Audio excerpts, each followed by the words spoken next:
चलिए दोस्तों, जो बता रहा हूँ, कल जो बोर्ड एग्जाम 10th का एग्जाम है दोस्तों, इसमें मेंसुरेशन का कुछ क्वेश्चन आएगा और उस क्वेश्चन को बनाने के लिए हमको फार्मूला की आवश्यकता पड़ेगा। तो फार्मूला नहीं मालूम पड़ेगा दोस्तों तो क्या क्वेश्चन छोड़ देंगे? नहीं, हम आज फार्मूला को देख लेते हैं और क्वेश्चन को सोल्व करके ही आएंगे। तो चलिए दोस्तों, यहाँ पे देख रहा हूँ सबसे पहले आयत का क्षेत्रफल। तो आयत का क्षेत्रफल दोस्तों आप लोग याद करते कर चलिएगा, लंबाई गुने चौड़ाई।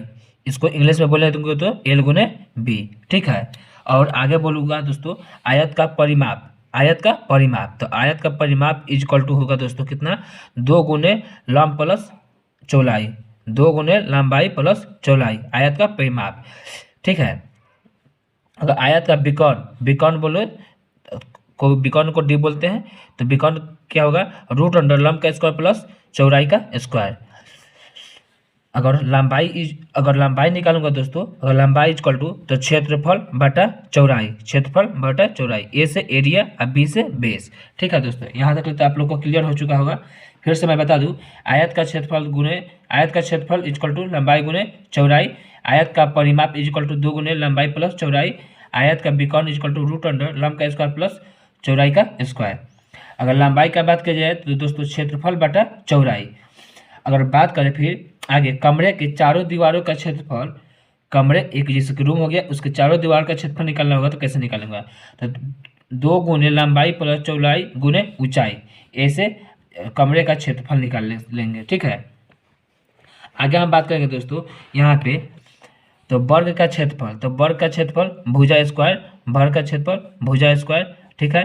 वर्ग का क्षेत्रफल भुजा स्क्वायर, यहाँ पे देखेंगे फिर वर्ग का क्षेत्रफल तो डी स्क्वायर बटा 2, ठीक है, डी स्क्वायर बटा 2।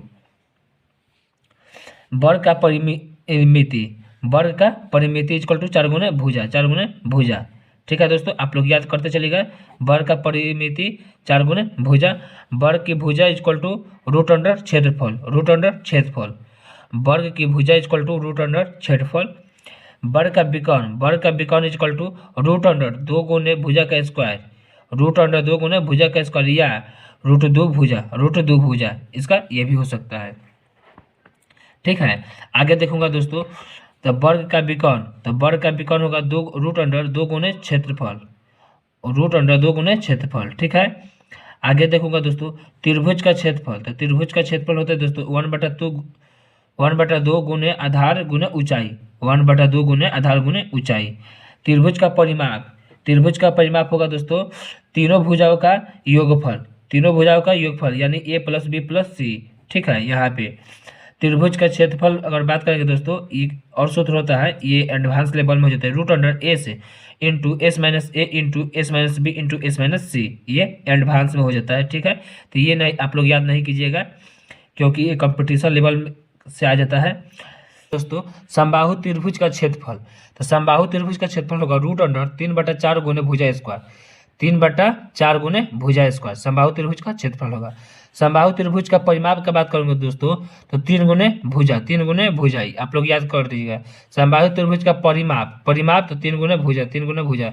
समबाहु त्रिभुज का क्षेत्रफल, समबाहु त्रिभुज का क्षेत्रफल दोस्तों तो 1/2 गुने आधार गुने ऊंचाई, यहाँ पे 1/2 गुने आधार गुने ऊंचाई, ठीक है। समबाहु त्रिभुज का परिमिति, समबाहु त्रिभुज का परिमिति इक्वल टू क्या होगा दोस्तों? तीनों भुजाओं का योगफल, तीनों भुजाओं का योगफल, तीनों भुजाओं का योगफल, ठीक है। अगर आगे बात करूंगा समकोण त्रिभुज का क्षेत्रफल, समकोण त्रिभुज का क्षेत्रफल तो 1/2 गुने आधार गुने ऊंचाई, 1/2 गुने आधार गुने ऊंचाई, ठीक है। समानांतर चतुर्भुज का क्षेत्रफल, समानांतर चतुर्भुज का क्षेत्रफल दोस्तों आधार गुने ऊंचाई, आधार गुने ऊंचाई, ठीक है। सम चतुर्भुज का क्षेत्रफल, सम चतुर्भुज का क्षेत्रफल दोस्तों होगा 1/2 गुने d1 गुने d2, 1/2 गुने d1 बटा d2, ठीक है। सम चतुर्भुज का परिमिति, सम चतुर्भुज का परिमिति यहाँ पे देखेंगे दोस्तों, सम चतुर्भुज का परिमिति तो 4 गुने भुजा, 4 गुने भुजा, 4 गुने भुजा। समतल चतुर्भुज का क्षेत्रफल 1/2 गुने समानांतर माइनस भुजाओं का योग गुने ऊंचाई, ठीक है। समतल चतुर्भुज का क्षेत्रफल 1/2 गुने समानांतर, समांतर माइनस भुजाओं का योग गुने ऊंचाई, ठीक है। आगे देखेंगे दोस्तों वृत्त का क्षेत्रफल, वृत्त का क्षेत्रफल pi R square, pi R square, वृत्त का क्षेत्रफल पाई आर स्क्वायर, वृत्त की परिधि 2 पाई आर, ठीक है दोस्तों। वृत्त की त्रिज्या d/2 यानी व्यास, व्यास का आधा, ठीक है, d/2 अर्धवृत्त का क्षेत्रफल पाई आर स्क्वायर बटा 2 पाई आर स्क्वायर बटा 2, अर्धवृत्त का क्षेत्रफल pi R square 2 pi square बटा 2।